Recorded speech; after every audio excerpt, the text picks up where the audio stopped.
Oh yeah, it's Sunday. Sunday. Sam's in the room with me. We're going to try to get the other dudes call in here in a little bit. It's been a big football day for me. Packers did a big win. Tennessee Titans just took the lead. I hope they don't hold on to that, but that's a whole side bet thing with my neighbor. It's 2021, people. We survived 2020. Moving on. So we'll talk about some of that stuff. The new strain, the next dumb thing Trump said. I don't know. But yeah, it's the 3rd of January, 2021. We are almost in agreement at gmail.com, Facebook, Twitter, YouTube. Gonna keep pushing and doing more and more shows. So, that's us. Here we go. What? What episode number is? Oh, fuck, I don't know. Yeah. 42? 43? I'll roll with it. Sure. 42 and a half. Here we go.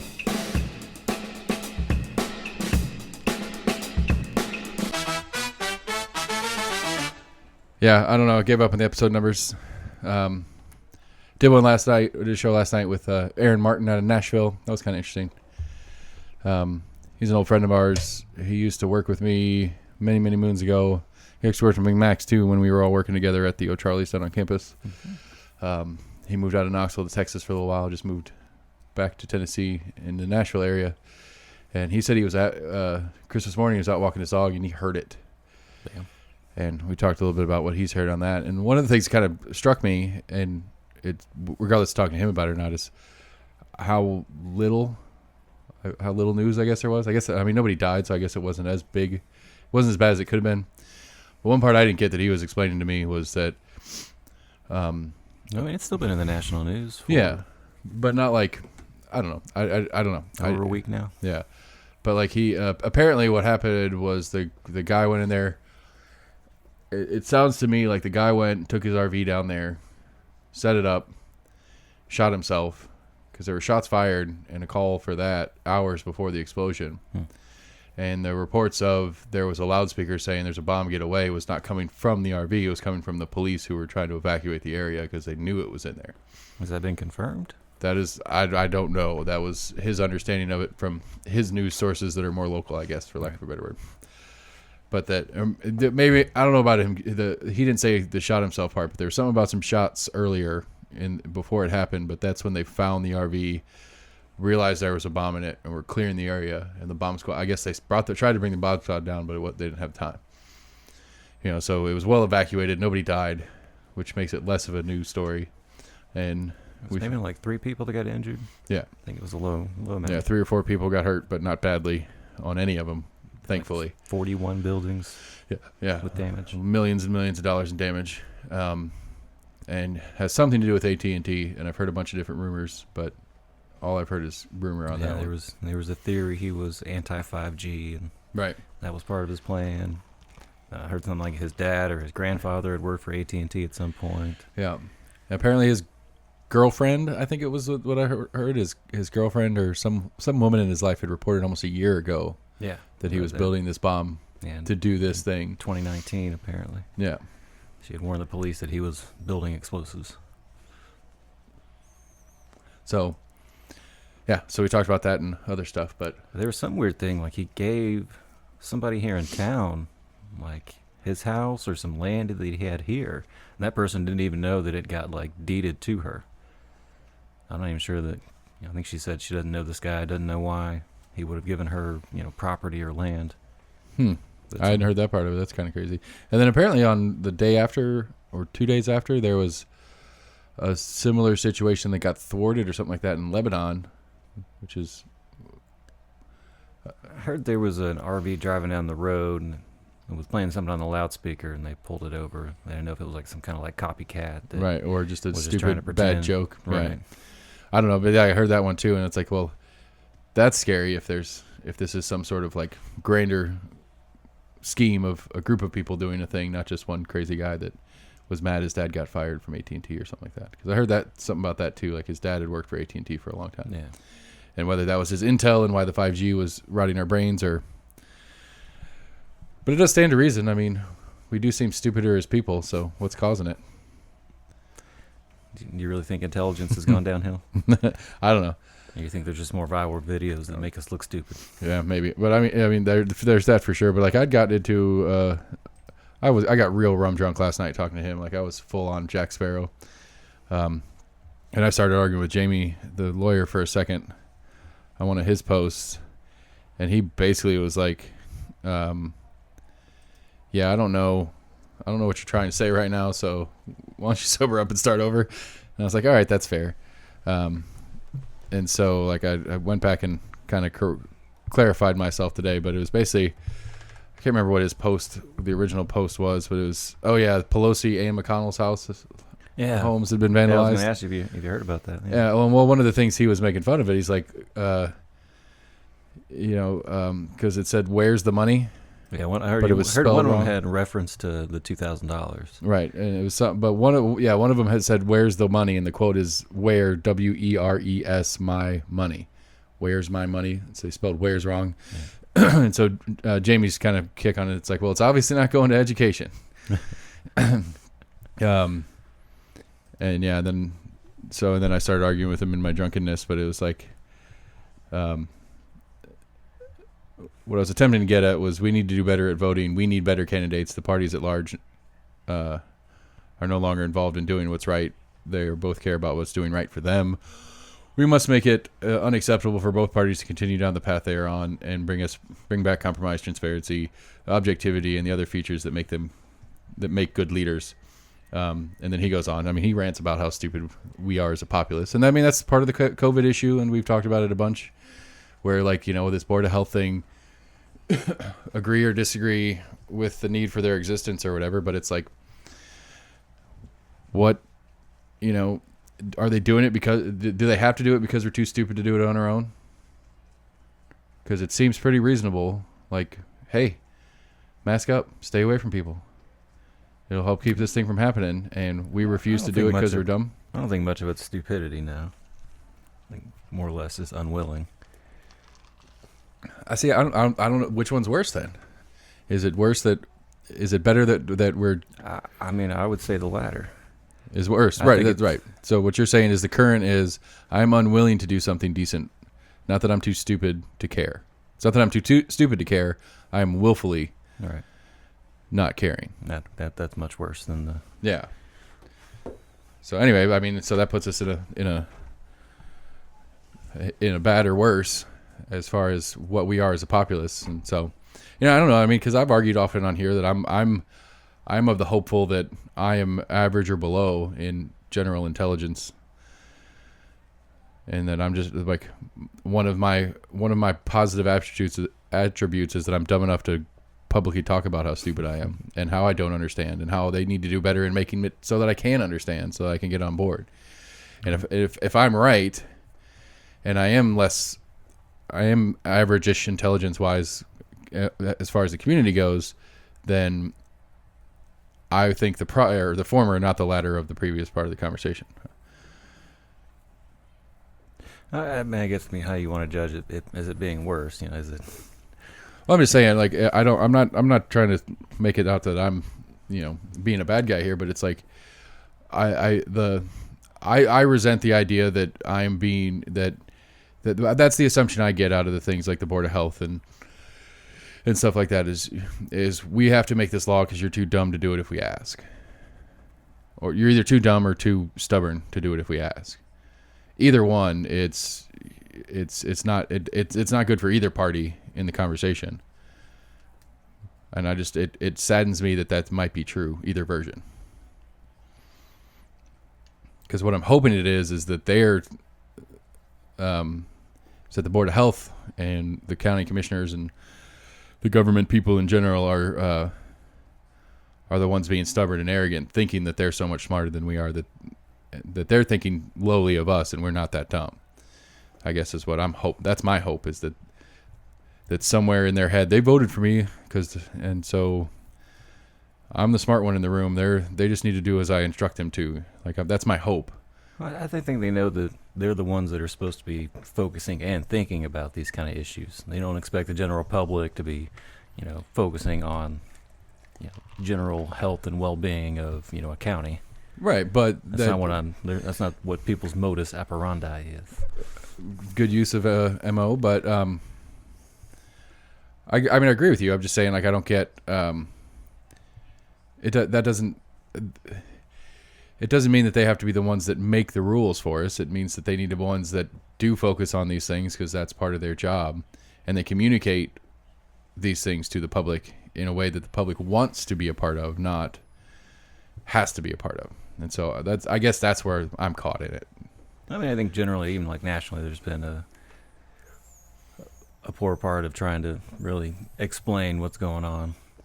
Right. It's been going on for months, just because there was bickering back and forth, and there was a lot of unknowns, and that's not what settles most people's minds. Is, hey, we're still trying to learn about this. This is what we know right now. This is what we believe. This is what's most likely causing this. Blah blah blah. Right.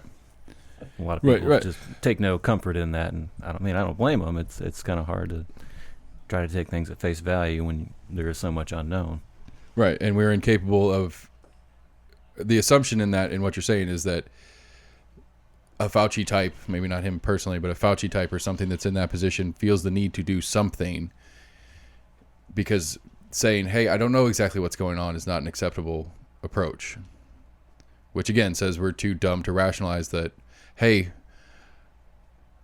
this is brand ass new. We don't know what we're doing, but a good first step could be something like this.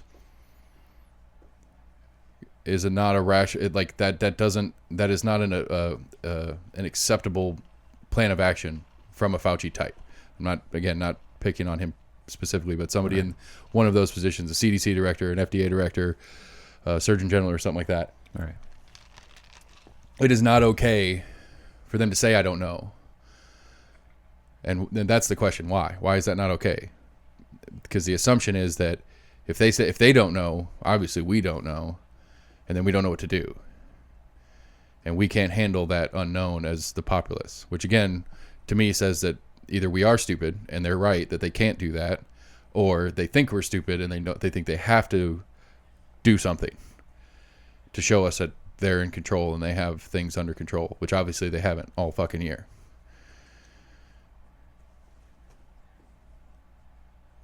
Wow. Are you at least following what I'm getting at, whether you agree or disagree? Yeah, I mean, I see what you're getting at, yeah.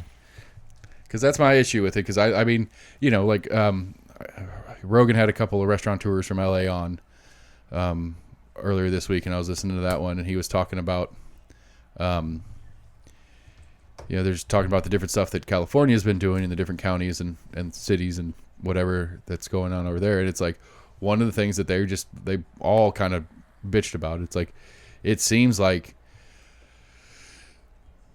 even if they know they're wrong, whether it's Garcetti or Gavin Newsom or one of those guys or whatever, even if they know they're wrong and the thing they're doing is not working or not helping or not useful or whatever, there's something about the position that makes it so that they can't backtrack and start over or do it a different way. There's some sort of stubbornness that's built into, according to these guys, a lot of the California people, that, this is the plan of action. This was the plan of action back in March, and we know it works because their whole gripe was that they feel like the restaurant industry, especially small business restaurants, I thought they tried some different things, but are getting unfairly picked on. Because it goes back to me, because one of the things is like one of the big ones, like one of the guys was talking is that they're reworking their menu, they're doing different stuff, they're doing deliveries and stuff like that, and they went on a whole bitch fest about Uber Eats and Postmates and the other different delivery services because they really fuck a restaurant. I mean, they really do. I was telling somebody the other day that because I was reading that Uber Eats and all these other things are up like 150, 200, 250%. Right. And I'm like, I don't think they're paying that restaurant the flat rate for what somebody could walk in and buy an entree for. No, they usually. I'm assuming since they're semi-advertising, that restaurant as using that service. Right, and one of the guys put it out perfectly. It's like you look at a restaurant, if you're running a restaurant like perfectly, zero waste, every head of lettuce comes in, gets made into a salad and gets sold, no waste, perfect restaurant. On a good day, you have maybe a 20% profit margin. And I think he said the cheapest one of the Postmates Uber Eats was 18%. So if you sell an entree for $10, Uber Eats delivers that for you, charges the customer $12, pays you $8.20. Yes, I was wondering how that worked. So, because all of them get it on both sides. All of them get it where they charge a delivery fee to the customer, but then they're undercutting the restaurant. They also underpay the restaurant. Now, some restaurants I've heard that have gotten smart on it, and when they give their menu to an Uber Eats or something like that, they inflate it to cover that. So you can go in the restaurant and get it for $10. And I think there's a lawsuit. I can't remember what it was. I think it was like Uber Eats or one of them was trying to sue a restaurant because there's like, you can't sell it in the restaurant for cheaper than you're selling it through our thing. It's like, well, we can do whatever we want. It's our food. And like they were like but whoever the delivery service was trying to do it as like they were advocating for the customers, for the actual people that wanted the food. It's like, these people want your food. If it's $10 in the restaurant, it's $10 delivered. And it's like, well, no, you're charging a delivery fee and you're taking some of mine. So we're going to cover what you charge us in what you sell it for. So if a customer wants to pay $15 for it, and that covers your delivery fee, the charge you're taking out of me, and I still get $10 because that's what I need for this item, then I'm good with that. But I'm not going to, and they're like, no, you have to charge the same. There's a whole big back and forth. Anyway, so point being, on a perfect day, you're running a restaurant, you got 20% margin. You just call it an administrative fee like everybody else does. Right, but you're giving 18% away to a delivery service. You're now at a 2% margin, which is literally, independent. If you were running perfectly. Right, if you're running perfectly. And that most mom and pop restaurants, that margin is how the owner gets paid. Mm-hmm. And so if I am the owner, I don't get paid anywhere in it until everything else gets paid. And so if, we do $1,000 a day and we run it really well and realistically get more like a 15%, I make $150 that day. And that's how most restaurants do it. That's if the cooler doesn't, the cooler doesn't break, or the, any of the other million things that goes wrong in a restaurant that you have to pay for. Right. Doesn't happen. And so that was one of the complaints there. And so anyway, the main complaint was, it's like you're like, it goes back to one of the same thing here when we were coming back from our hunting trip, and I was watching the Board of Health meeting, and Mr. Aubrey's, what's his name? I always get him mixed up with Randy Boyd. Burleson, yeah. Randy Burleson. He was on that Board of Health meeting, and he was talking about it, and it's like, and he had the same point these guys were making on the Rogan show. It's like, we're doing all we can.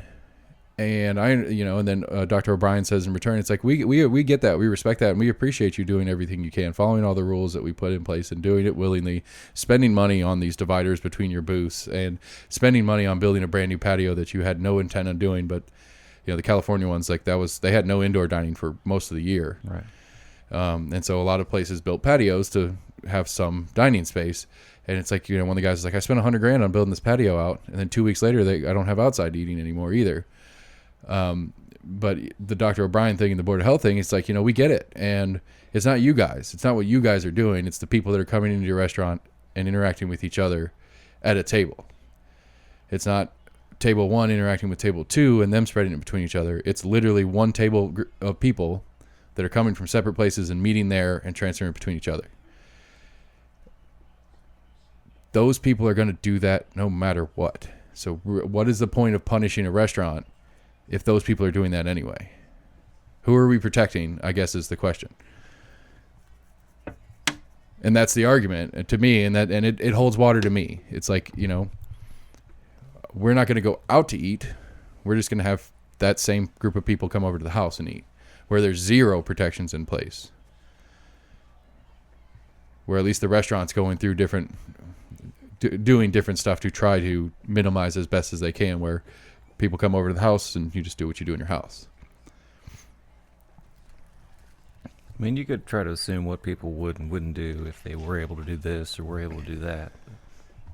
I don't know if there's really a full factual way to know what people would do if this way was this or that. I mean, I think it is, though. I think we see that. I mean, that's the Thanksgiving spike. Everybody gets together for Thanksgiving. Exactly. That's not even though they're told not to go to restaurants. I mean, even though they're told, but that's what I'm saying, though. If because we used to do it, well, not regularly. There was a couple of years where we would go. I think it was Christmas. No, it was Thanksgiving. There's a couple of years we did Thanksgiving at a restaurant, Like we went to an Aubrey's or something like that and had a big table and it was a whole family thing at the restaurant instead of at home. There are people that do that. Right. But the point being is that we are the social creature that we are, and we are going to get together. It's just a matter of where. And so why are we putting restaurants in the financial situation they are if we're going to get together anyway? And I get what you're saying. We don't know that they're going to get together anyway, but I think we do. It's an assumption. We don't have data. I don't know that we could block that out data-wise. But it stands to reason with the case counts doing what they're doing, despite all the different regulations we put on the restaurants and bars and stuff like that, that it's still happening.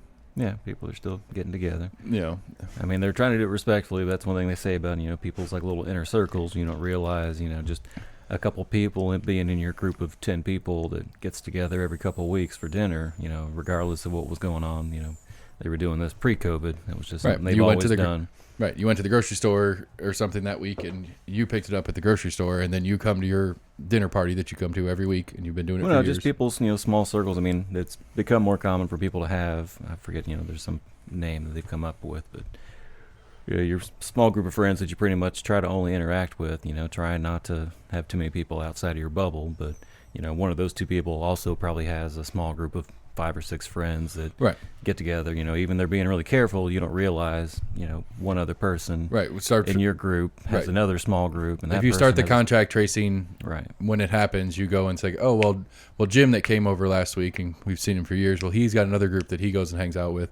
And Kelly from that group does this and that and the other. Right. And it goes on from there. But I don't know. Like I said, I just don't know.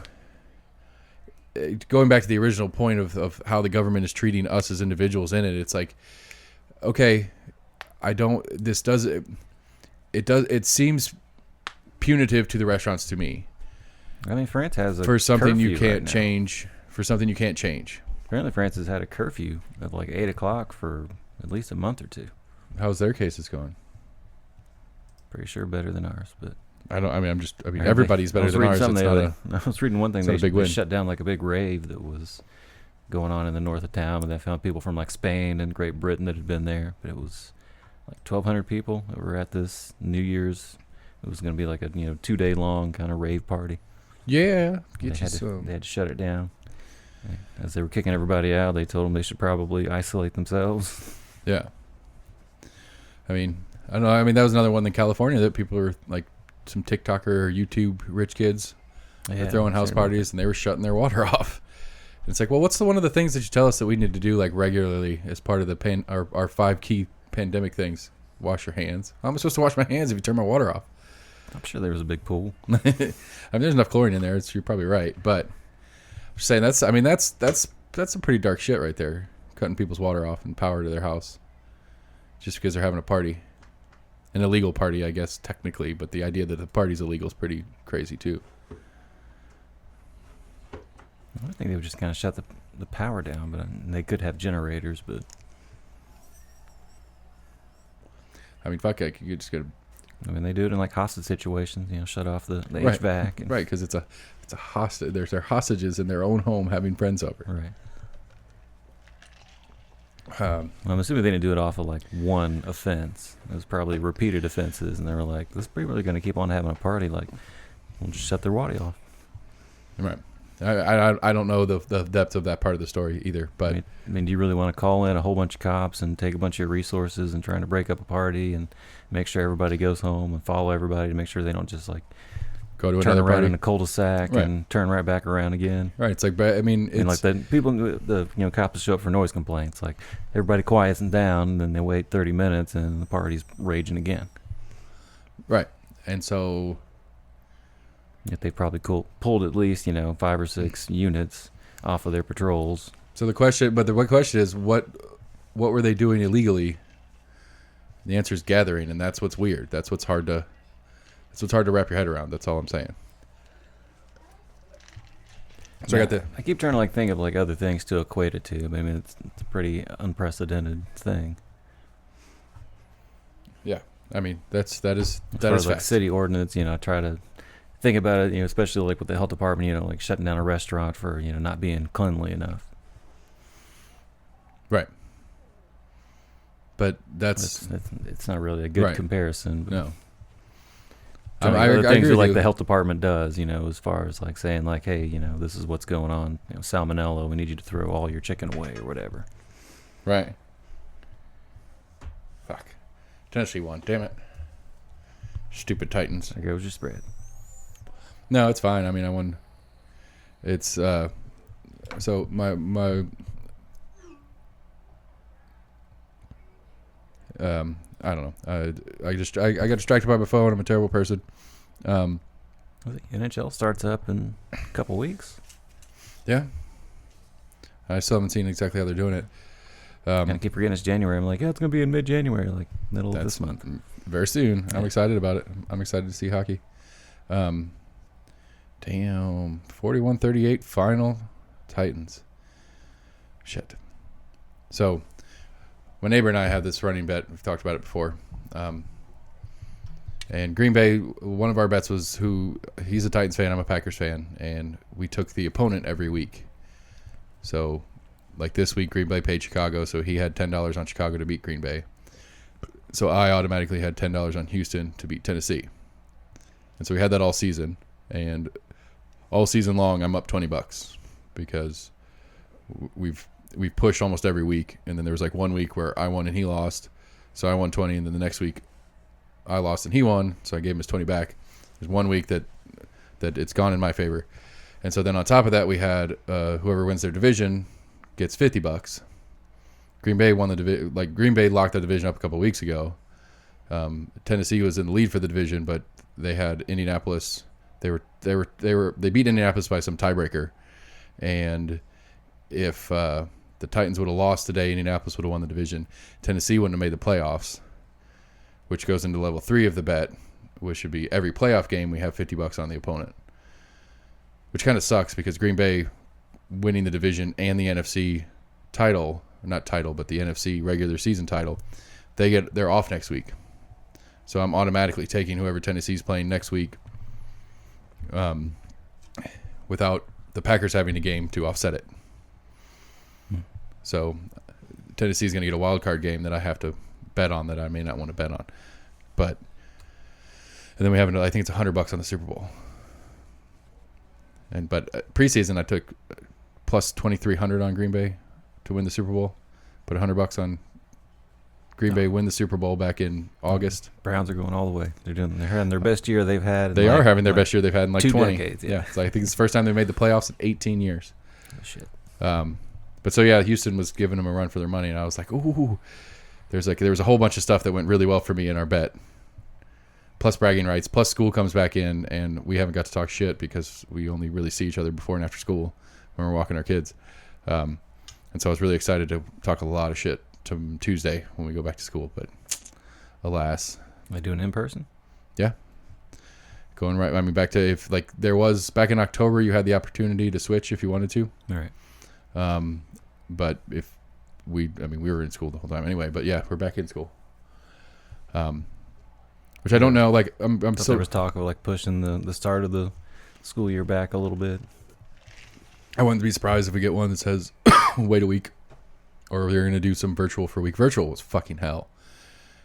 And I'll be pissed if they do that. If they're like, hey, we're going to push it back a week and do virtual, I'm going to be mad just because I would have set up for it. I would have spent some time, building workspaces for them. Right. Like we're kitchen table. That's where we do our homework. We sit at the kitchen table together and do our homework and stuff.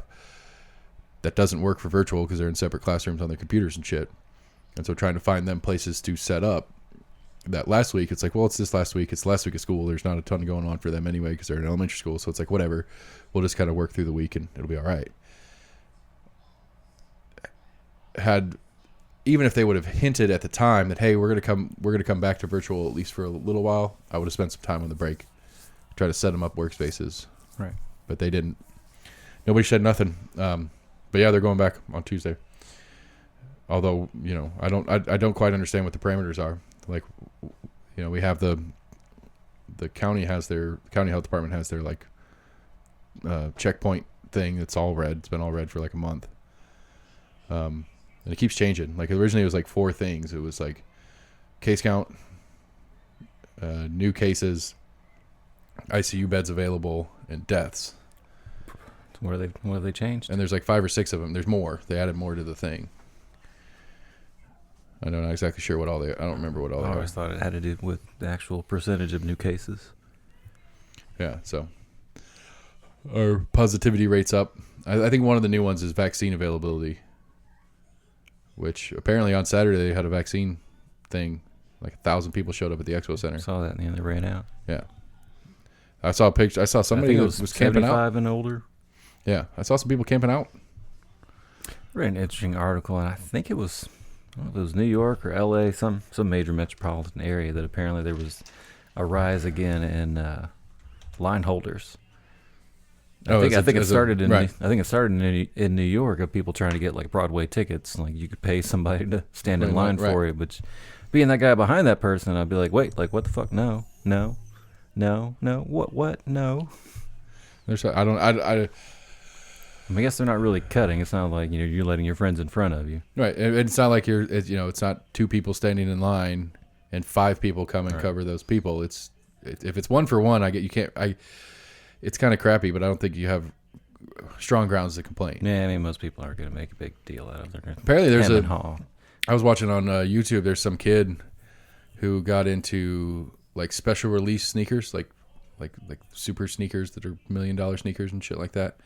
Like he got into that by paying his friends on the weekend to go stand in line when they do special releases, and then he would turn around and sell them on his web. Like he built a website or like an Etsy or whatever that he would turn around and sell these shoes on.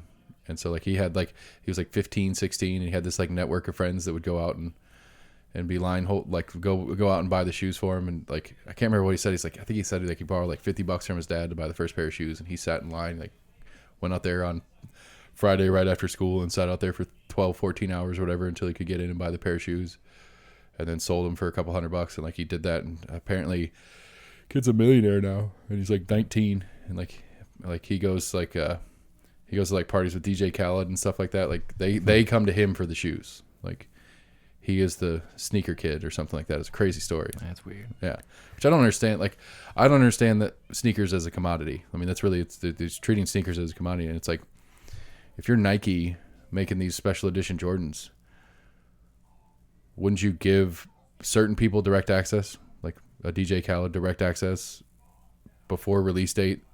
Because that's just marketing.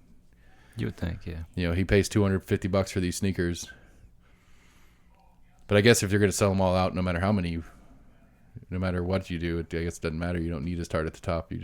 I mean, it doesn't make sense to me. I don't know how you expect to walk around and keep like brand new shoes clean to have, $500,000 pair of shoes. Yeah, I don't get it. Where are you wearing this out to? I guess like just to the club, and do you keep them in the box until you get in the club to show them off to everybody? Yeah, I don't understand it on any level, but it's interesting to say the least. But with the rise of the rollout of the vaccines, there's been that resurgence of line holders. For now, they've got line holders for people waiting in line to get vaccines. I mean, and especially especially with the way they're rolling it out and who gets access first. I don't want grandma sitting out in the fucking cold for 12 hours waiting in line. Because I mean, realistically, like that's what I said, there were some stories of people that were there on Friday night, camping out, waiting to get in. It's like you're gonna have grandpa sitting out there. Even if you're more reasonable and show up at like 6 o'clock in the morning and it doesn't start till 9, it's the same thing. You're gonna have grandpa out there at 6 o'clock in the morning. All right. I guess to me, if you were capable of standing out in the cold for 6 hours to wait in line, you probably don't need to be high on the list of people to get the vaccine. I don't know. Maybe I'm wrong. It's just like old people are good at layering up. I'm not saying they're not capable of it. I'm just saying, like, if that's... They got their walkers and their canes and their chairs. But I'm just saying, cover rounds. First, it was the 2nd of January. So it's literally dead of winter. And you're standing outside for hours and hours and hours waiting in the line. It just seems kind of meh. But I did watch a little bit of the last Board of Health meeting, and they were talking about, like, the availability and stuff like that. And, like... I don't know, my little crony capitalist brain goes a little crazy when they start talking about like Kroger and CVS and Walgreens. They have access to get the vaccine at the same time certain health departments do. So like Knox County Health Department only has so many vaccines that they're getting from Pfizer or Moderna or whoever, whichever version of the vaccine they get. Right. They only get so many, but the state, and it goes through the state, which I guess is important. The state or whatever is giving them access as well to certain quantities of the virus or of the vaccine to distribute through their like pharmacies. And I've seen them at the CVS. They have little like pop-up like standalone vaccine centers. They're just like a little like 6x10 I thought they were doing shed. testing. Yeah, they've been doing testing in them, but that's going to be their, like, you're not going to go into the CVS. It's going to be this little building on the outside. You go get your CVS version of the vaccine. I think they would already been popping those up yet, since they're still trying to roll it out. Yeah.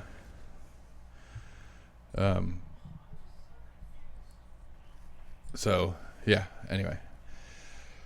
The vaccine's out, and you and me get it at the same time the inmates in Knox County Correctional Facility get it. Yeah, you mentioned that the other day. I'm sorry, we get access to it at the same time they will be getting it, because I'm sure they will be getting it where you and I will have to go get it. Yeah, they don't let them go too far from where they live. Yeah. But I'm just saying, they will have it available to them in their, I mean, essentially in their home. Yeah. Which is whatever, I get it.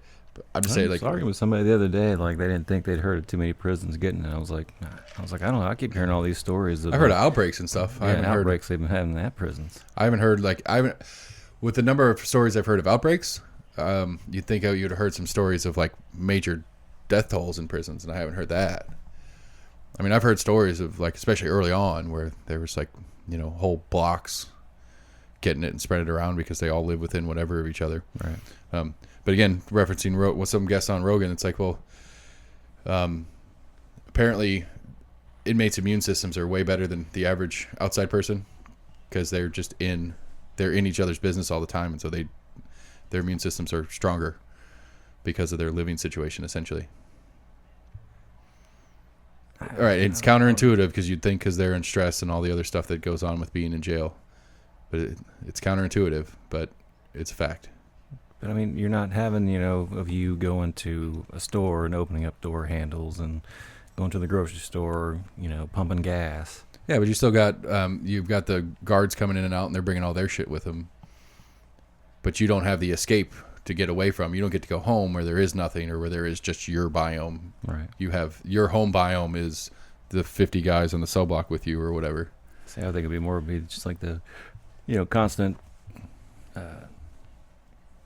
of running into other, bacteria and viruses and, cold viruses and things like that would boost your immune system. Well, again, I think that I'm assuming that's coming in from the guards and the lawyers and all the different other people that do come and go. Yeah. But you're stuck, like, some lawyer comes in that's got the flu and sneezes in the meeting, gives it to that guy, and now everybody in the block comes in close enough contact to that guy to get it spread to or whatever. But I don't know. The other COVID one I wanted to get to, and then we can move off it, is my boss posted this, my day job boss. Yeah. And it's a picture of a couple nurses all PPP'd up. And it's photoshopped or whatever, but I thought it's one of those, my boss does these all the time, and it drives me crazy because it's just so like, I get what you're after, but it's such a poor execution of it. It drives me crazy. So anyway, it's these two nurses all geared up. And it says, wanted volunteers who don't believe in COVID-19. Activities include transfer of patients, transfer of the dead, general cleaning of the COVID ward, and personal care of COVID patients. P.S. It won't be a problem that you won't get PPE as you don't believe they are necessary. Signed, healthcare workers. I'd be curious to know if a healthcare worker actually wrote that, which I don't think they did. But, I was like, well, what's the pay? That was my joke as a response to it, just kind of poking at him. And he's like, not enough. And I was like, well, if I'm staring down an eviction and don't have food on the table, it might be enough. What's the pay? And so anyway, just went back and forth. I thought it was funny. All right, not so funny. Anyway. Did you get your money yet? I hadn't checked. Cracks me up. That's just you in general. You never check. You don't even know if I've paid you for the work you do. It's true. But cross my fingers and hope. Yeah, we got ours, and I didn't realize it was $600 for everybody. So we got $2,400. Like last time, was it? Yeah, I thought it might have been like two heads of household or whatever. Yeah, no, last time it was God, what was it last time? I don't remember what the base number was last time. 600, then 300 per child or something. It was 5 for kid. I think it was 1,200 because I think I got like 3,400 last time. Mm-hmm. I don't remember. I'd have to go back and check my bank statements, but yeah. But last time you got less for kids. Like adults got X, kids got 500. I remember that part, and it was either 600 or 900 per adult, and less for kids. But this time it was 600 flat. Kids got. Don't say this out loud. The kids are awake. Kids got $600 each. Mm-hmm. Me and the missus got $600 each. And I did what any and probably the average American are doing is I paid off debt. And that's not how you stimulate the economy. I spent that $2,400 just zeroing out my credit cards. That's what a lot of people did. I'm just saying that doesn't stimulate the economy. Sure, some people bought some groceries with it and whatnot, but we're essentially trying to get back, not get evicted or put more food on the table. And I got into it with somebody on the Facebook about, not defending McConnell, but a little bit defending McConnell because his argument for why he's refusing to let this $2,000 sub edition, whatever they're fucking talking about doing, hit the Senate floor is because he doesn't feel like it's functional. He quoted some stat. It's like 80-something% of households didn't spend that money on anything or didn't use the first stimulus check as intended or something like that. I can't remember exactly how I worded it, but it's basically saying we don't need to give everybody this money. We don't need to give everybody this much money. There are people out there that need it, but this isn't giving everybody $2,000 for the 10% of the population that need it is just wasting money, which is not, I kind of agree with that statement.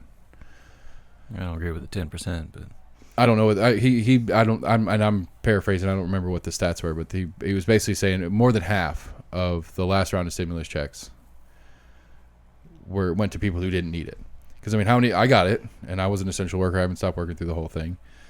How many people didn't need it? How many people poorly mismanaged their money anyway? Right, but how many people were whose jobs gave them the ability to work from home, and so they never stopped working, but they also didn't go into work, and so their expenses are actually down because they're spending less money on gas, traveling to and from work, and all that kind of shit. So the question is, how many people really need it to get by? Now, Jimmy Dore was saying a couple weeks ago on the one that I was all pissed off about when the Department of Defense got their budget of almost $1 trillion, but there's like 20 million Americans that are staring down an eviction right now. Those 20 million Americans need the $2,000. But that leaves another 300 plus million Americans that got $600.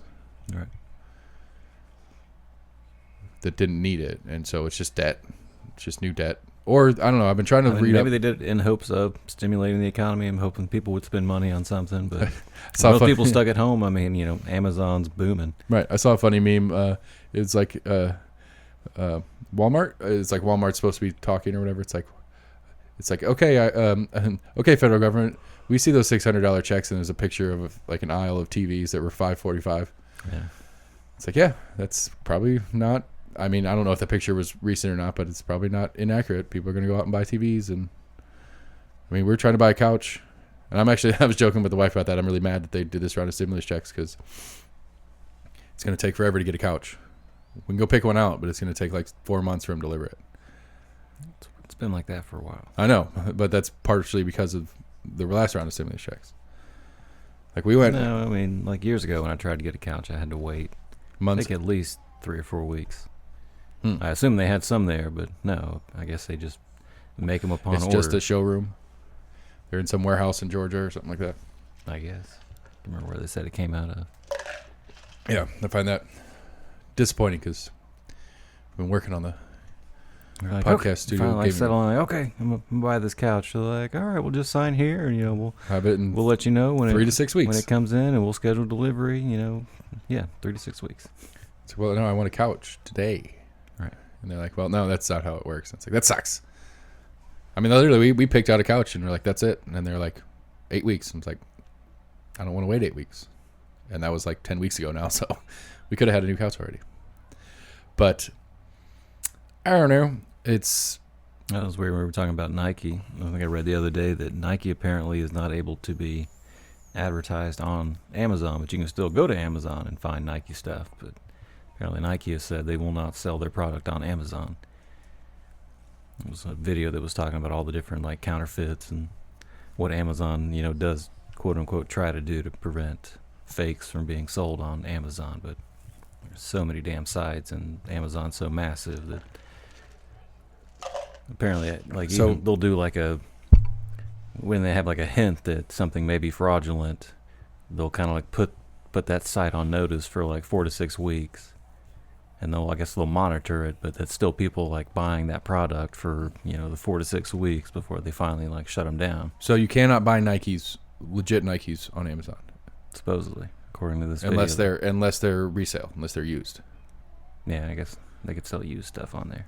Huh. But Nike doesn't sell like any brand new stuff on there. It's interesting. I mean, that would be something worth knowing. I mean, I'd be like, I didn't know that. I haven't bought a pair of Nikes in a long time anyway, Yeah. but I wouldn't put myself past just buying a pair of Nikes off there and not knowing any better. It's pretty fucked up. There's a few major retailers that have basically said, we're not going to advertise on Amazon whatsoever. I guess You keep saying advertise. They're not going to sell on Amazon. they're going to sell on Amazon, like direct from them. Nike doesn't directly sell Right. brand new shoes. So yeah, if you go on Amazon, put in Nike, they're either used or they're fake. All right. If they say they're new from Amazon, they're fake. Right. Or they're resold. From my understanding of it, yeah. Yeah. That's fucked up. Not surprising. And that's always been my kind of thing against like Amazon. You never know like what the hell you're buying on there. Yeah, Because you see like the same product sold by 7 to 10 of the same, right, and it's interesting, like, because Amazon's really good about returns and stuff like that. They do a really good job of making it easy to return stuff, even though it's shipping and all that kind of crap. I mean, yeah, but I'm pretty sure they don't actually do anything with the returns. Pretty sure it just kind of goes. it goes back to. I think it goes back to the original shipper. If it's from Amazon's one Amazon warehouse, it goes back to them, and I'm sure they have a whole department that handles the receiving of returns and either puts it back on shelf for inventory or. I've seen some investigations. I don't think they do shit with it. I think they pretty much like store it in a place and then like sell it on a. I think it's almost like the shows they have like for, wholesale, like storage units. Yeah, It's which like, maybe either way. buy this pallet of returns just because they're shipping out so much stuff every day that it would be unfounding for them to try to process all the returns and restock everything. Yeah, but either way, I mean, you would think though that they have some sort of record keeping when they do get returns to say this company this thing keeps getting returned. All right. And they have some sort of process to not continue to deal with that company because they keep getting returns from them. And on some level, Amazon is losing money on returns, especially if they're not trying to resell them. They're losing. But they're making so much more and everything else. They don't care. It. Right. Which is fine. I mean, that's whatever. That's a pretty sweet business model to have. I mean, that's kind of how we are. We'll take a return, but we don't ship. Some of the stuff will go through the process, but for the most part, it's too much. It's more effort. It's more effort and cost than it's worth to try to return ship for us. Right. And so we don't. But at the same time, we in point. We have a pretty good track record. I mean, the thing is, though, it's not. We could. It's just a matter of setting up a system and a protocol and getting somebody to do it regularly. But one of the things that most of our people, they don't like, the individual items are such a small ticket to every time we get a return to try to ship that back to the wholesaler we got it from. It's not worth it for the $12 that the thing cost. Right. And none of them will let us consolidate. I did it like working in fulfillment, we're just selling like t-shirts. Like it's not worth paying to have, a defective t-shirt shipped back to us. Right. When we just be like, all right, we're just gonna, bite the money and right, which is send a lot you of out another t-shirt. Right. A lot of online retailers kind of run that kind of process. A fun, interesting one that I learned is beds. Like you get a lot of these like foam mattresses, right? And they come all sealed and rolled up as small as possible or whatever. Yeah, so you can't return. And you like they have return policies like 100-day return, whatever. And what they do is they ask you to donate it. They will coordinate somebody to come pick it up from your house, but essentially it'll go to like a Carm or a Goodwill or something like that. and then they write it off on for tax purposes. They don't. I mean, for all intents and purposes, you throw it away as far as they care, but they write off that it was donated. So basically, they take their return and then it's a tax give it away. Right, give it away to charity and then write it off in taxes. And so, with CARM especially, it's really good about just get one of their forms. It's not hard to get a blank form of CARM. Right. And that's your proof that you returned it, and you can just get a free mattress. I'm not suggesting you do that. It may be illegal. I'm just saying it's a thing that happens, and I've heard of stories of people returning, air quotes, their $1,200, $1,500 mattress. People do it. Yep. And so there is that. But I don't know. I don't see the stimulus going anywhere. I think I am finally on board with Trump needs to go to jail. This debacle on, I don't know if he needs to go to jail, but this election meddling conspiracy is getting a little too, like, I'm not surprised he did it and went along with it and fought it and made a stink or whatever, but I figured at some point he'd just be like, all right, fine, I give up. Because again, I don't know what the end game is. I guess. He got mentioned before that he was going to start his own news program or TV channel or whatever. Yeah, and I don't know, say because it might be fun to watch in like a reality show, dumpster fire sort of way. I just wonder how serious he really is about running in another 4 years. I think he would then be again the oldest president ever elected. He may very well be very serious about it, but unless I'm trying to think about what it would take. I just don't think. I don't hope think any president has ever done that. What? Been in for 4 years, we're out, and was able to get reelected again. Teddy Roosevelt tried, but didn't. That was where the Bull Moose Party came in because he quit. What was it? Who did he take over for? He was vice president. President died. He took over, and it was early. And when he ran for president in the next election, he said, "I will count this as my second term." And that's when he brought Taft in to be his successor as president, and really didn't like how Taft did the job. And so somewhere during Taft's term, he decided he was going to run for president again and started the Bull Moose Party. And Taft was rerunning. Roosevelt was running against him on a third party, basically, and then whatever the other party was won the election. Taft went off to go into the Supreme Court. Roosevelt rode off into the sunset. Rough Riders joke. Anyway, but yeah, I don't know. I don't know of a case that it's happened. That's the only one, that I know that there was an attempt. Roosevelt attempted it, but was not elected. Yeah. I'd be curious if the Republican. I don't know if the Republican Party would. We'll have to see what happens. I just feel like the party's going to have to. The party's going to shift. The party already has shifted away from him. Right, part of it has, and some of them have tried to stuck with him, just knowing kind of like the power he has amongst his base. But that's what I'm saying is I think the party's going to shift away from him. Is already shifting away from him. Parts of it at least are, and I think the rest of the party is going to kind of fall back into the more normal Republican Party, air quotes, as Biden's term takes over, and Trump's kind of subversion of republicanism is going to fall over the term of Biden. And for him to try to rerun as a Republican, I don't know that the Republicans will let him, for lack of a better word. I think the party's going to push away from it far enough and be like, we can't go back down that path. But, these are the parties that do this dumbass things like letting him run as a Republican in the first place. True. Which Matt Shears brought up a good point, and I can't remember who did the interview with Mayor Jacobs.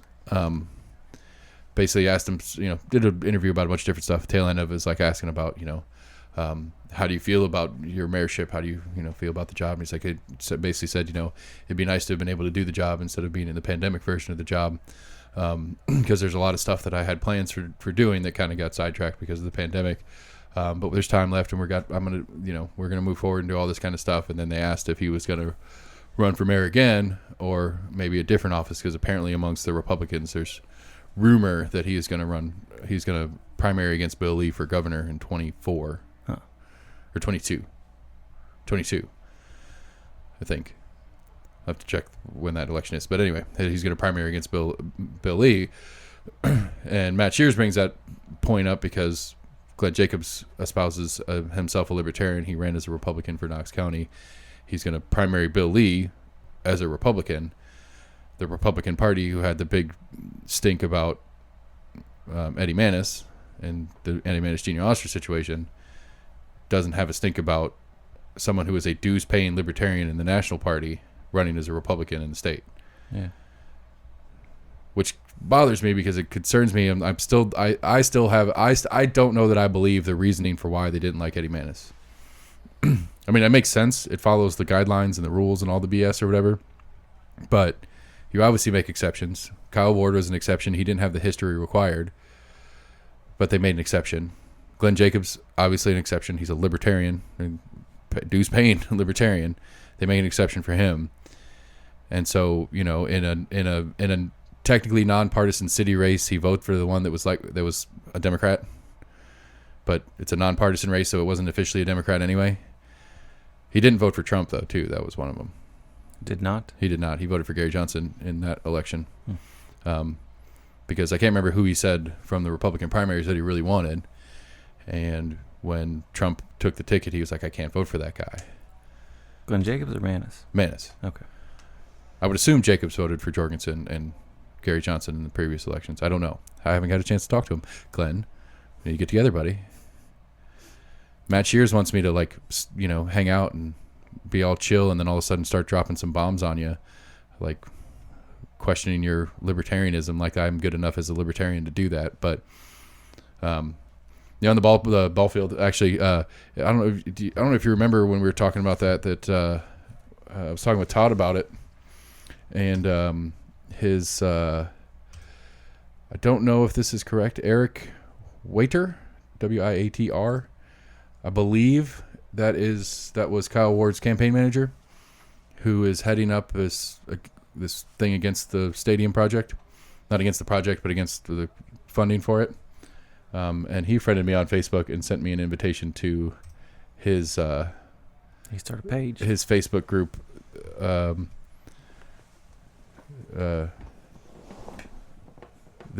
wow, that's pretty. The acronym NATS, KNATS, Knoxville Against Taxpayer Stadiums. NATS, KNATS. KNATS.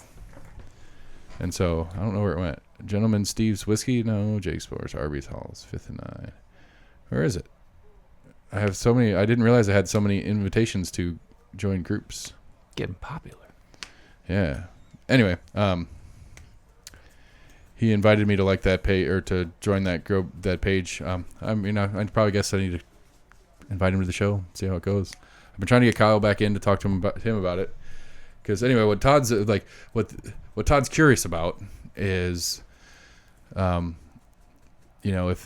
and again I'm not 100%, if this Eric guy was Kyle's campaign manager, the assumption is that if he's running this against taxpayer funding to the stadium, the assumption is Kyle's the same. Kyle's on the same ticket. He doesn't want us to fund it either.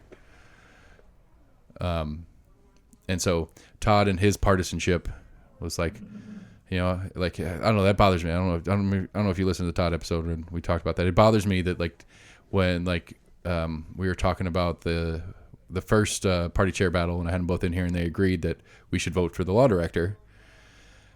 Todd's response to that is, well, if Randy thinks it's a good idea, I think it's a bad idea. I need to rethink this. And then he rethought it, but he stayed with he agreed that we should also vote no and keep voting for our law director or whatever. But it's like that idea of automatically, and it makes sense. It follows logic. You disagree with Randy Pace on everything. If Randy Pace says something, you automatically go to the other side. It's like, well, I get that there's a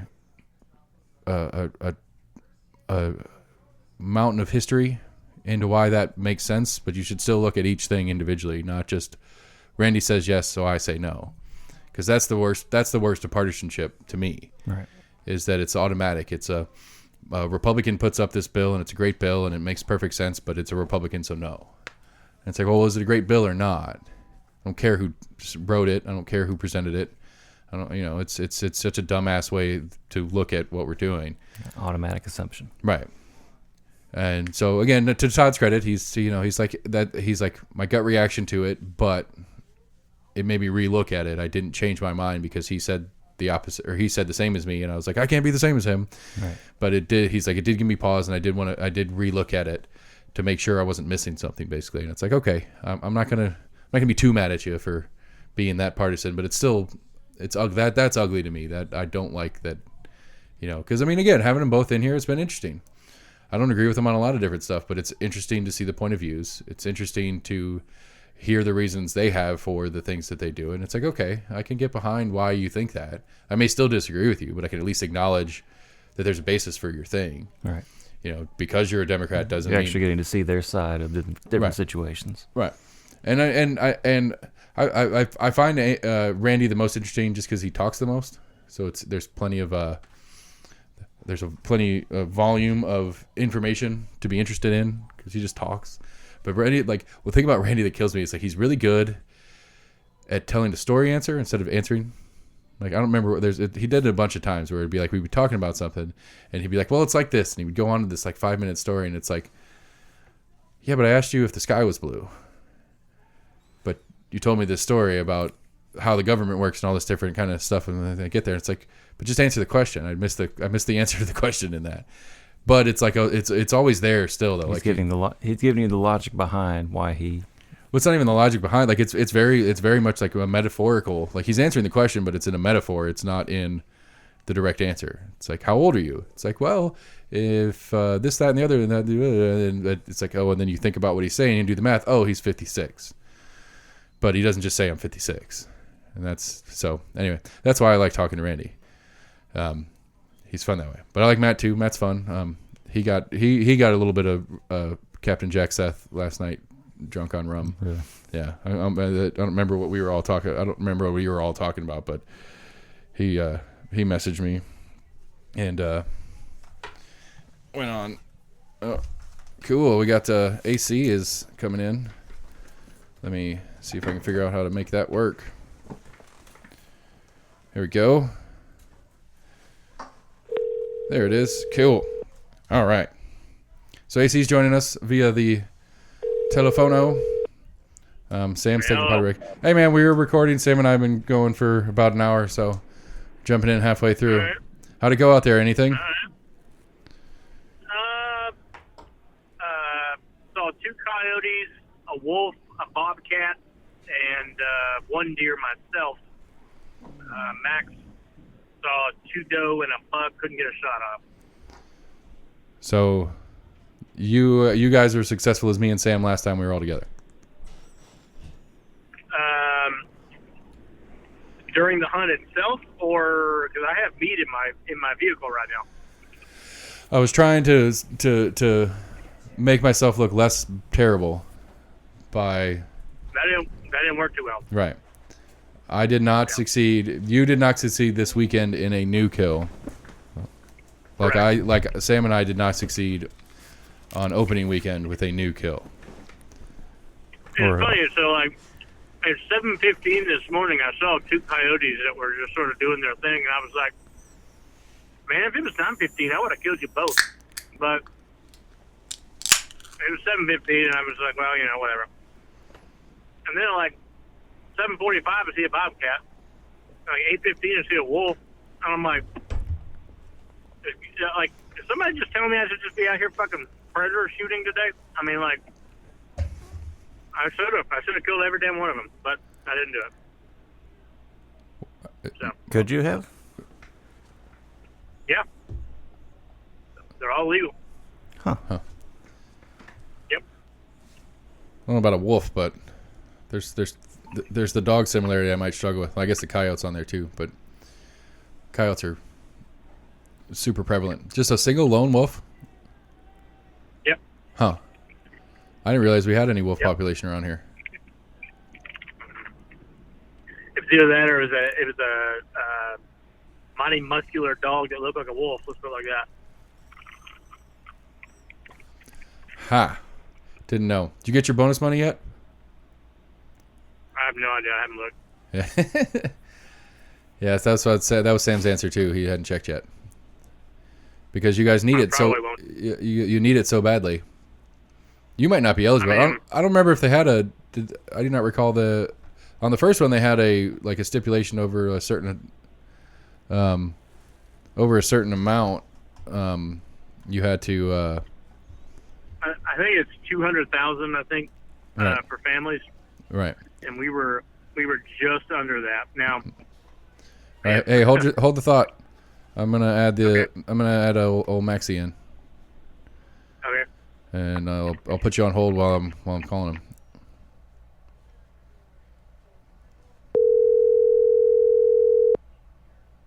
Don't let it go to voicemail. Hey, buddy. Hello. All right, we're running. We've been running for a little bit. AC just got on too, so I'm gonna merge them together. And we're all here. Yay. All right. So anyway, AC was talking about he saw a wolf that he wish he killed, and then we were talking about free government money. So government money, love government money. I mean, I got mine. Have you got yours? Yeah, I got mine like the next day after they voted. Yeah, I got mine on like Thursday of last week, Thursday or Friday of last week.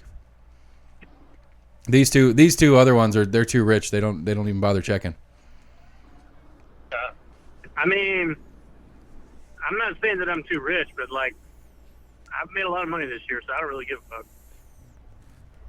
Right, and I'm just lazy. I mean, that's just I don't even remember why. I wasn't even looking. I wasn't checking for that reason. I was checking because I was about to send my mortgage payment out, and I was making sure my paycheck hit so that I had room to clear. And I was like, oh, that's a lot of money in there. Why is there so much money in there? Oh, sweet, I got my free money from the government. I use the term free loosely. I get all this like free money from the government shit, but goddamn it, for those of us that.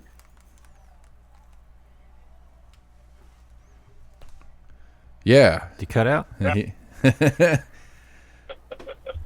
He was getting it. He was going like right into a hard point there, and then just lost it. So. Oh, so you're in the camper that didn't get stolen on Christmas Eve? No, it didn't. I had Aaron Martin on yesterday. I talked to him last night and did an episode with him, and because he lives in Nashville now, and he was talking about he was walking the dog in the morning and he heard it like from his front yard. Yeah, like AT&T. Yeah. Which I never had any issues with it, but apparently it knocked out Knox County's 911 center for a little while. Well, yeah, it did. I would get that. No 911 service with AT&T.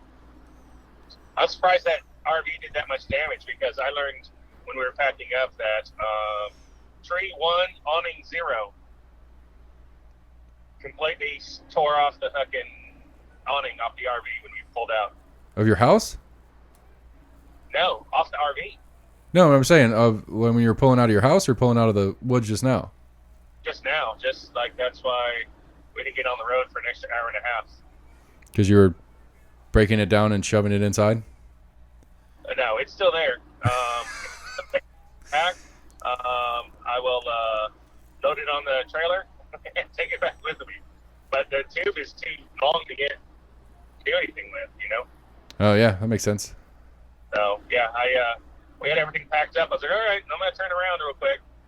And the awning was still out. So, it jacked it all up. It's AC had to climb on the roof and use some string because those arms are like hydraulics that pushes it out. Right. So they won't stay closed. Right. So once it's gone and there's nothing to bring it in. So. Right. So you're not driving down the interstate right now with the arms dangling in the wind. I hope not. It still looks close. You know, we had a laces off one of my pair of boots and tie it. It's too bad. It's too bad you didn't get that sweet survival pack in the Dirty Santa because it has like 100 foot of paracord in it. All right, hold tight. Let me try to get AC back on real quick. That's crazy. Damn. I mean, it stands. I mean, it stands the rule of the rule of RV ownership. Apparently, it's like every time you use it, something's wrong, or something goes wrong.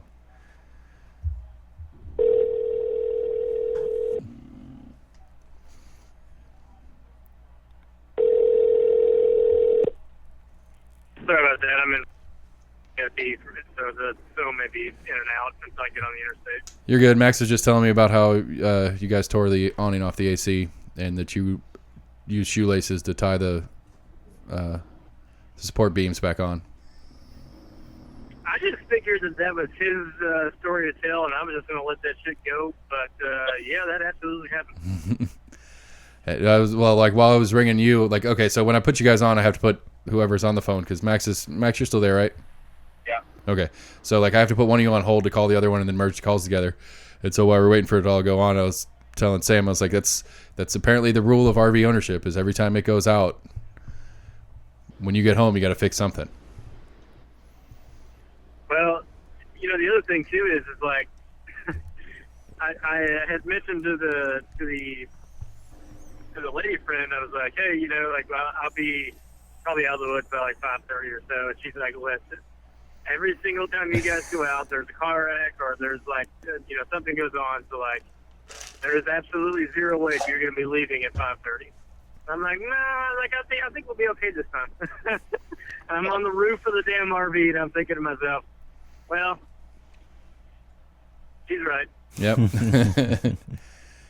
So anyway, you were about to you were diving into something when you hung up on us. Oh yeah, sorry. Free money. About free government money.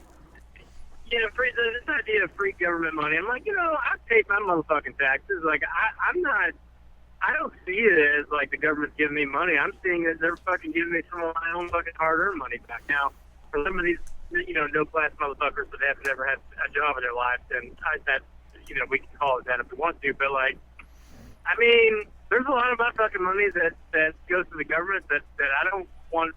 I don't feel comfortable giving as much money as we give to Israel, for instance. So like, give fucking Israeli AC over here some of this fucking money back. Like, I don't have any problems with it whatsoever. I mean, I agree. I follow you on that. Like, I saw a statistic. I don't know if it was 100% accurate, but it was like 100% of the money used in this COVID relief bill, too, 100% of it is taxpayer funded, and like 14% of it is coming back to taxpayers. Yeah, for sure. Only 14% was for that? Yeah, which sounds a little high to me. I think it's less than that, but of the list of things that is included in this big omnibus COVID relief bill, of all the money being spent on this bill, less than 20%. Again, like I don't remember what the exact number is, and I don't know if the guy that made this meme was accurate with his stats, but it's within reason, as I would guess. It's probably fairly accurate. The less than 20% of all the money being spent is going to taxpayers. And it's a little bit disingenuous because it's probably saying of the direct spending going directly to taxpayers, not counting whatever the new loan for small business thing that they're going to put out and all the medical spending they're doing, because that is coming back to us through a service, not through cash. And all the money that went to Pakistan and Israel, that's coming back to us, right? I mean, the argument would be we're in a safer world, or we're better, or we're good people, or it makes us feel better about ourselves because we're doing good things and making sure that women's rights in Pakistan's are transgender studies. Is that what it was? Look, I don't know. I think that was the Pakistan one. It was like transgender studies in Pakistan. But yeah, something like that. I know in some like the previous bills, like the money that was going to like Central and South America that a lot of people were against, it actually prevented more people from coming into. If we're able to stabilize other countries, that makes it less likely that people are trying to then immigrate to the U.S. Right. I mean, it'd be a fun thing to look at the budget and see how many U.S. dollars are going out into the world and why. But yeah, the Smithsonian got a bunch of money out of this bill. They actually got less than what Trump asked for the Smithsonian. Good, because museums are for stupid people anyway. Yeah. They don't learn anything from them. That's funny. But yeah, I don't know. Like, I mean, but going back, AC, I agree that it's, I don't have an issue with getting some of my money back. I mean, obviously, I took it and I spent it already. But the idea that an exponentially larger amount is going out and not coming back, and then we have to have the discussion of whether that other part is what is worth it to me on what the government spends. Is it worth it to me of all the money that they take from me and where it goes? That's the real question. That's the real conversation, I guess. But there's a lot of America that has got more back in the COVID relief things than they will pay in taxes. True. Very true. But I mean, again, but to me, that's what it's kind of supposed to be. It should be things that are in place to help Americans out with things, whether it's FEMA or some other organization that's helping Americans through bad times. That's what the federal government should be spending money on, not necessarily transgender studies in Pakistan. Yeah. I mean, so if you're 20%, so realistically, they could have gave every American 5 times what they got. Right, but one of the things that's really disingenuous about the coverage of this COVID bill is it's an omnibus bill. There's a bunch of shit that they were trying to pass at the end of session. They're trying to get home for Christmas and all that kind of shit. And instead of it being on separate bills like it should be, they just shoved it all together under the COVID relief bill. And so realistically, a lot of this stuff, Streaming illegal movies. right? Like a lot of this stuff was stuff that was in process and has been on desk and been moved around and been through committees and shit like that all year. And it's like, oh shit, we got to pass all this stuff now, or it's done because this year's session is coming to an end. And instead of doing it in separate, they shoved it all together. Like most of the stuff that we're complaining about, like the however much money we're giving to Israel, however much money we're spending in Pakistan, all the different foreign stuff, it would have been passed anyway. Like if we weren't in a COVID year, it would have been passed anyway under something.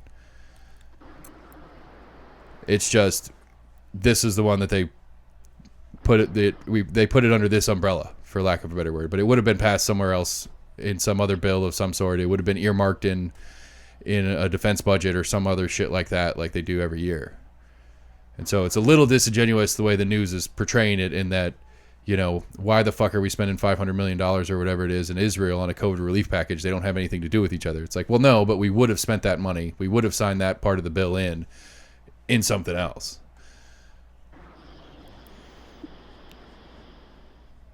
Yeah, well, it's still stupid. Make me feel any better about it. I know, I agree. I'm just saying that it's just one of those kind of easy ways to over politicize the situation and make it more about, because I mean, again, Marsha Blackburn, one of the few things, she voted against it, and then she's now on something that's trying to redo the election again. So she had one glimmer of hope, and then she burned it all down again. But Marsha Blackburn. I've been listening to her podcast. Anybody listen to her podcast? Nope. No, I don't listen to her podcast. It's really dumb. It's not worth listening to. I was hoping there would be some substance to it, but it's not. It's really like like little quick mini bios of other, like the first episode was somebody in Georgia, some new rep from Georgia that just got voted in. And it was just like, it was just a quick mini bio. Like, I mean, literally like, what got you into politics, and, where's your family from? And, my dad was a teacher, and this, like, it's just that kind of shit. It's not, there's no substance to it. So I've quit listening to it. But I tried. I put forth effort.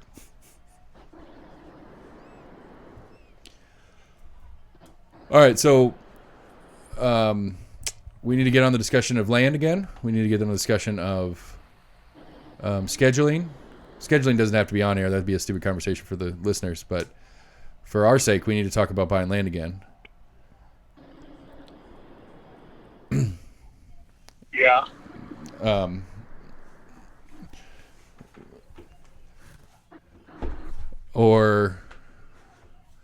And then we need to start talking. Well, we do need to start talking schedules of next year, opening weekend, and because it's the same weekend every year. It's always the weekend before Thanksgiving, right?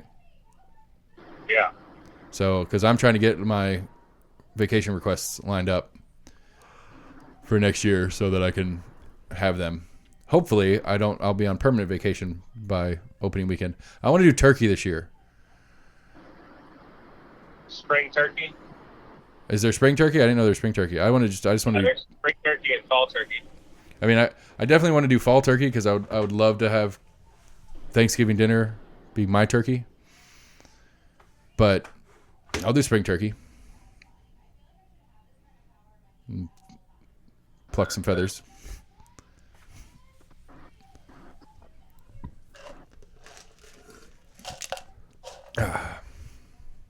Well, I don't know what to do about AC. His phone keeps jumping out. I didn't realize. Did he go out again? Yeah, I didn't realize he was gone again. All right, I'm gonna try him one more time. If he falls out again, I give up. Get him cell service. Yeah. Well, some guy in a camper. Stealing all the signal. Oh, I meant more some guy. Well, he's not in the camper anymore, I guess. Parts of him still are, but.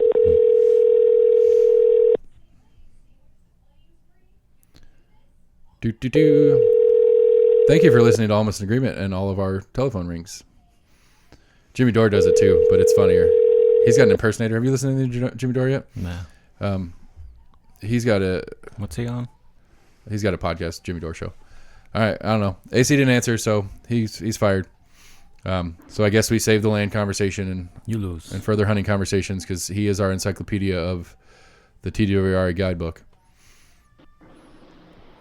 Although I did when I was last time I went out to Chuck Swan, I got the guidebook out on my phone because like somewhere in my head I was like, it's antlered only, right? Shit.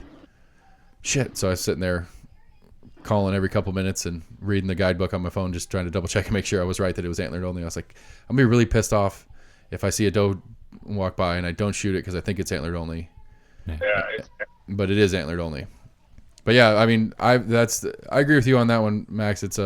I mean, if we draw it again, I'll go again, but it's not a. It seems to be a low success rate. I mean, I guess for me, everywhere is a low success rate, but For everyone else, also, it's a low success rate. right. If we add everybody's numbers to my numbers, it's the lowest success rate of any place we've gone. Yeah, land. I really want. I'm leaning towards. I know you don't want it because it's far away, but I would like Unit L. Where does Unit L start? Like Crossville kind of thing. I could get down with that. I could get down with if it has to be Unit L this side, as far as this side of Unit L as we could pull off. Because if we get something in Unit A, and I mean, obviously this is never going to happen because we're not good hunters. But opening weekend we take two bucks and two does, like you're done for a year. And even if you don't take him out of Unit A, Say again? if you take him, but if we go like if we still do opening weekend in Waverly. Oh shit! I shouldn't have said it out loud. I mean, anyway, if we still do opening weekend there, we do whatever we do. But in Unit A, we can only right. It doesn't. Yeah, the units the units have separate doe tags, but the Right, the $3 is statewide. Yeah, $2 statewide. That's all you can have, and then you can have 2 doe and A, I think. No, or maybe it's 1 doe and A. Right, but we're in A. Knox County's A. Yeah, but in L we could do 3 doe a day, so we would never be able to not hunt on our property during hunting season. Right. Well, yeah. As long as we're using the correct weapon for season. Yeah. We can shoot doe all we want. We'll max out on bucks somewhere in it. That makes sense to me. That's a good factor. But because I mean, again, one of the things to me and why going all the way past Nashville is problematic is, you know, like you were talking about, you'd been watching some videos on prepping land and stuff, and it's like, if you've got private land and you're never out there on a 4-wheeler except for hunting season, you're just going to chase them all off. I want to have something that we can go to on a weekend in June randomly. Yeah. You know, or something like, you know, some Friday after school, there's nothing going on this weekend, and it's like, hey, you guys want to go up to the land? Sure. And go out on the land and go play and go 4-wheeling and go, you know, and go shooting, you know, build a little range on it and stuff like that. Do some work, you know, clear some area, work on a cabin or whatever we want to do while we're there, but be able to do that with, you know, I don't know, because my issue is west of Nashville it doesn't make sense to do a day trip to me there. I mean, it's like a 20-hour day because you got to get up at 2 a.m. to get there before sunrise, get set up, do your day, take a nap, I guess, in the midday when it's the worst time to do it, go back out, do your evening, then drive home. You know, even if you do that, your day before or day after is going to be really hampered by doing stuff where, you know, assuming I still work Saturdays on the day job, you know, just being finish Saturday and drive a couple hours into Cookeville or whatever. Yeah, anywhere inside of or our side of Nashville would be better because just going through Nashville takes. Yeah. You know. Yeah, and so I'm game for whatever. And I think what we need to find a realtor that's localer to it, and have them put a set together and go out and look at like 5 or 6 and spend a whole day out checking spots, and then reach out to the county and see how much they want to give us in tax incentives to put campgrounds on there that we rent out and turn it into business. I mean, it's whether we talk to the county or not. I mean, that's still on the agenda of what the regulations are as far as what we can and can't do as far as, you know, cabins and backcountry. Because I don't know what the rules are about private land, because every time I've gone backcountry camping, it's always state or federal land. Like, I've never been camping other than like in somebody's backyard with the kids, you know, on private land. It's always, you know, like Frozen Head or something like that, or where even if I hike in 4 hours or whatever, it's still inside a park of some sort. And I don't know what the rules are as far as if you have to have certain amenities available, or if you're required to have access to whatever, or if it's just, you know, you tell somebody that they can go hike 2 miles into your land and they pay you $50 for the night, then it's a win, whatever. So yeah, I'm down with that. That makes sense to me too. I mean, especially if the point is to get into hunting land, then we need to be able to hunt as much as possible on it, regardless of what our personal schedules are. And not handicap ourselves just by the unit that we're in. Because that's one of my New Year's resolutions, is to get land this year. You got any New Year's resolutions there, Max? No. You gonna get a job this year? No. I mean, I don't blame you. On my list of things to do this year is to quit working, but I don't know. I'm gonna have to see.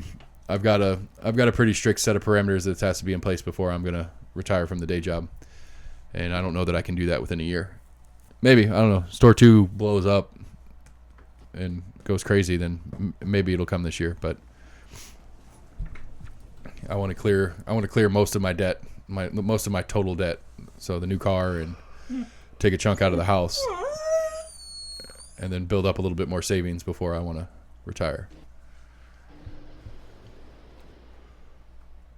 Sam, you got any New Year's resolutions? Not yet. We don't have to call them resolutions. We can call them like goals for this year. Nothing important. Gotcha. Anything exciting, Max, that you want to bring up? For like New Year's resolution? No. No, just anything in general. Apparently, this subject died hard, so I was trying to move on. No. Finish all my construction projects.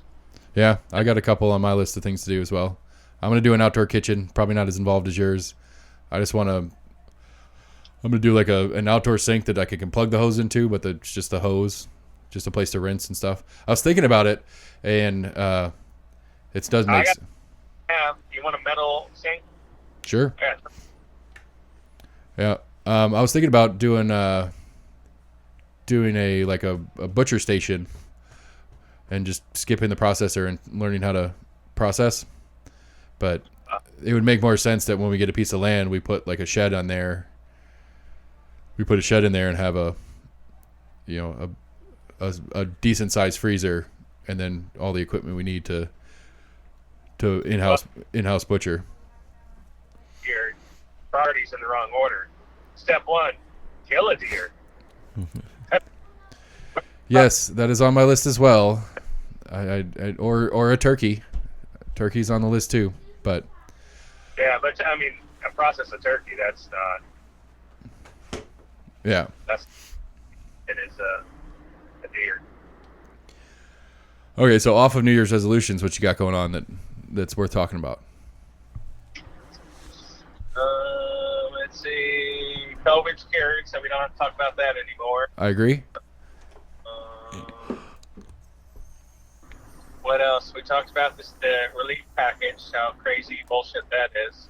You been paying attention to the baseball stadium conversation? No, I haven't heard anything about a baseball stadium. Okay, we'll come back to that. What were you going to say? The whole, all those conspiracy theories of the whole, the Trump re-election, all that stuff with the whole, Mike Pence can throw out the election results because of fraud. I haven't heard that part of it. I was talking to, when we first got going, I told Sam that it's like, I'm done with it. Like, it was fun.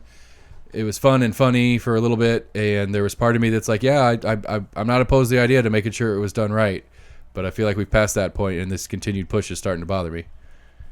It's never ever happened, but it's in, I guess, the Constitution that if the president of the Senate, right? That's Mike Pence. Who's he? He's in the Senate, right?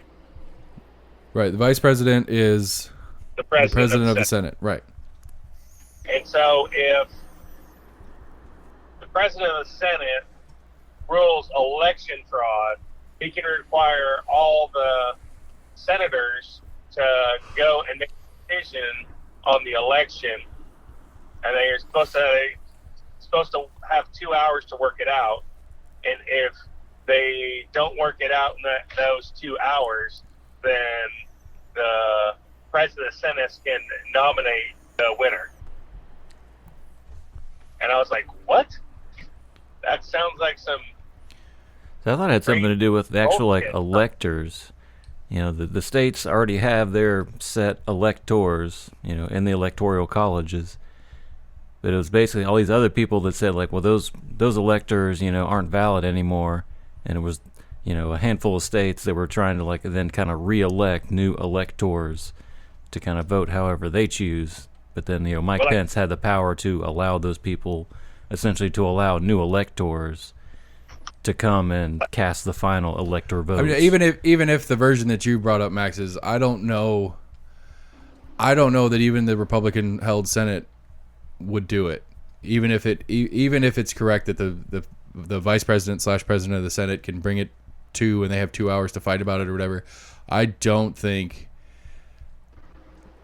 know what the voting numbers have to be, what percentage of the vote has to be one way or the other or whatever. I don't, as partisan and hardcore as it is, like, Marsha would vote for whatever it takes to keep Trump in. I mean, there's plenty out there that would, but I think there were up to 12 that said that they were going to stand up and oppose certification of the electors. Right, and she's one of them. But Haggerty is too. But even though Haggerty hasn't taken his seat officially yet, right? But no, they got sworn in today. Did they get sworn in today? Okay, well then he has. So I just don't. I mean, because if the new party or if the new elections have if the new officials have been sworn in as of today or yesterday or whatever. Then the Senate's even closer because they lost a couple seats. Mm-hmm. Waiting on Georgia, because essentially Georgia could swing it one way or the other depending on who Georgia wins, who wins the Georgia runoffs. But if they voted, I just don't think, even if it's a 51% vote, I don't think 51% of the senators right now would agree to this massive of a thing unless there is some serious evidence for the fraud that's being alleged. And that's No, what I agree with you. I mean, because you have fucking people riding the streets if that happens. Like, I mean, literally riding in right. the streets. But I mean, I think you would have had people riding in the streets. I think there's concern that there will be some, not on the level that you're probably assuming. I think there will be some come January 21st. I think there will be some civil unrest for the truly hardcore crazy Trumpers. I think if Trump had won, there would have been some riots in the street back in November. If he would have won election night or when they officially certified elections or something like that, I think there would have been some violence in the streets and that kind of stuff. Nothing major, but you know, again, if there's evidence, then sure. But that's like, I don't know. It's even just as a politician playing the politics part of the game, that's a lot of risk to your political career to take one of those extreme steps like this procedure. And I just don't think they'd do it. I think some would, and some would because they think it's the right move because they have a Trump base. But there's enough that have mixed bases and stuff like that I don't think they would take the chance. That's pretty crazy, though. It's very extreme. Like, did you see there was a thing about Arizona where they are changing they announced that their electing or their electoral votes are going towards Trump because they found voter fraud or something? I don't know. I have not seen that. I'll have to look that up. It's Arizona's. It was like a. I mean, here's the problem. Right, here's the courthouse. Right, but here's the problem with that is that my distrust of the media is enough because I would assume in a normal world that'd be a big enough story that I would have heard about it by now, whenever it came out. Like, it would have popped up on my phone through some news alert or something like that. But with the way I perceive media and the way they do stuff, I could see that actually being a real story and having happened, and it not being broadly distributed through the media because of what it says. And that scares me, that I believe that, whether it's actually a true base story or not, is that I believe the media would do something like that. That bothers me. Ooh. Yeah, that's crazy. Yeah, indeed. Yeah, Packers won the North and the entire NFC. Stupid Titans won today, ruined. When Houston got up on Tennessee in the football game today, I was super psyched. Actually, this is one I did want you specifically to talk about. Have you paid attention to the new playoff format? The new playoff format? I know it's different because of the whole COVID thing, where there's only one team that has a bye, right? Right. Each conference has the one seed gets a bye, and there's 7 total in each conference instead of 6. So there's 3 wild cards. Yeah. And so the wild cards 5, 6, 7 will play 2, 3, 4, and then it'll just go. I mean, it'll bracket normal from there. And honestly, I kind of like it. Hoping this is the normal way of doing it because it takes out. Kansas City sat today. They didn't play everybody, but Green Bay played everybody. Everybody played everybody. I think Pittsburgh didn't because they were in a weird little spot in they couldn't change their 2 or 3 seed, and it didn't matter. They're going to play next week no matter what. So they sat a few guys, but like it made this last couple of weeks a little bit more interesting. It took out a lot of the benching that a lot of teams do late in the season, and so we'll see how it susses out. And we're waiting on if Washington wins today for a sub 500 NFC East team, whichever one it is. It's going to be a sub 500 team that makes the playoffs again. So it was. Well, let me think. Washington needed to win to go in, and then who won between Dallas and the Giants? The Giants won, and if Washington loses, the Giants. And the Giants, right. The Dallas New York game, the winner made the playoffs. If Washington loses, if Washington wins, then Washington goes. So Washington's a win and in, and the Giants or the Cowboys were a win and Washington lose in. And so, but again, it's taking out the NFC East and their general suckiness. I found that it made this weekend super interesting. Like, and they shifted all the games. Like, all the games were 4:00 games. There's only like 4 1:00 games. But like every 4:00 game, there was no scoreboard watching. They basically they timed all the games and flexed all the schedules on what time each team was playing, so that there was no scoreboard watching. Because Seattle and San Francisco and the New Orleans game mattered to the Packers, because if the Packers lost, there was some weird combination where Seattle or New Orleans could take the 1 seed from them. And so it took away all the ability to, because like if Seattle played at 1:00 and lost their game, then Green Bay could have just sat this game and lost and kept the 1 seed. And so they forced it, like they did the schedule in a way to force it to make them play. And I like that. So maybe next year, because it could in the future help fantasy football have another week too. Because most fantasy leagues don't use week 17. No, my league, one of my leagues, I was winning throughout the whole entire year, went to the playoffs, but he started playoffs on week 16. And so I lost the first round, so I'm playing for third and fourth. And I was pretty sure I was going to destroy the guy, and it was third place paid $100, fourth place paid nothing. So I was like, cool, at least I can win some money back. And then he's got Kirk Cousins, and he put up 64 fantasy points. Jeez. I'm like, yeah, 400 yards passing, 3 touchdowns, and he ran a touchdown in himself. Nice. But that's what I'm saying, though. That's what I think's exciting about this new schedule is it makes week 17 matter to the teams. So those that are super into fantasy football, it's going to make 17 matter. You can start using week 17 again in fantasy football. Yeah. So that's cool. I'm still my big bet of the year is still I put 100 on Green Bay at plus 2,300 back in August, and I've never won a future. I've got money on Green Bay, and I have money on Pittsburgh. You might be in good shape to split that, or to be to have a Super Bowl where you're winning either way. Yeah, that's not bad. That was at the beginning of the season. I placed that bet. Yeah, that's what I'm saying. Like I've got Green Bay at plus 2,300 because it was back in August. And how much did you put on it? 100. You put 100 on 2,300. You put 100 on 2,300 to 1. No, it's plus 2,300. So if I win it, I win 2,300. Oh, you put. It's 230. It's 230 to 1 if you want to look at it, or 230 to 10, 23 to 1. Oh, okay. Yeah. So $100 bet, like it's plus 2,300. So $100 bet pays 2,300. Oh, I got you. Plus 2,300. Yeah, and I took Clemson on a whim once the playoffs for college were set up. I took Clemson at like a plus 400. I only put $10 on that one. I was like, Alabama was like minus 140. Clemson was plus 200. Ohio State was like plus 9. Ohio State was the one I should have took, apparently. Didn't see that coming. Poor Byron's sad. Well, when they only played 5 games, all their players were still healthy. Right. I agree, and that's what like I said, I had Aaron on last night, and we were talking about it, and I was like, that's my only complaint about it. It's like, it sucks to be.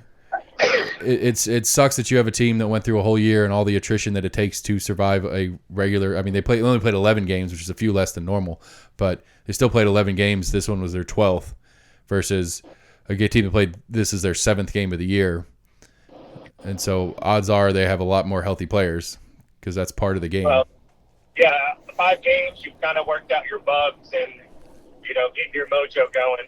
But as the season goes on, players get injured or tired or worn down. Like you'd have to deal with that. Right. That's probably the perfect scenario. Play 5 games, and then I would say there's probably some algorithm that's your 6th and your 7th game are probably your best games of the year. You probably it's probably I don't know the stats on that, but I agree that is possibly a statistic that makes sense. But yeah, I don't know. Like I said, I'm excited about football. This is going to be a good playoff year, I think. Maybe just because I'm a Packers fan and I have my Packers in it, but should be fun. But I don't know. Oh, we'll get off here and we'll talk scheduling and get a more normal show where we can all get together again. But we were at it for about an hour before you got on, so we're gonna shut the show down. We're gonna say thanks to everybody. So you got something else? I'm sorry, Sam just went pee and he came back and now he's mad that I'm shutting the show down. No. Oh, but I got to try to get the kids to bed and get back into school schedule. School doesn't start till Tuesday, but dress rehearsal Monday tomorrow. So that's it for us this week. We're reworking our schedule. We're not going to do Saturday nights anymore. We're going to find a different night, but we're going to work it out and get more shows to y'all. Max, thanks for calling in from the road. AC, you need to get a better phone, and Sam, thanks for coming over. Yeah. Anybody got anything else? Last call. Let's do it. Cool. Drop that beat. Almost in agreement, everybody. Almost in agreement at gmail.com, Facebook, Twitter, YouTube.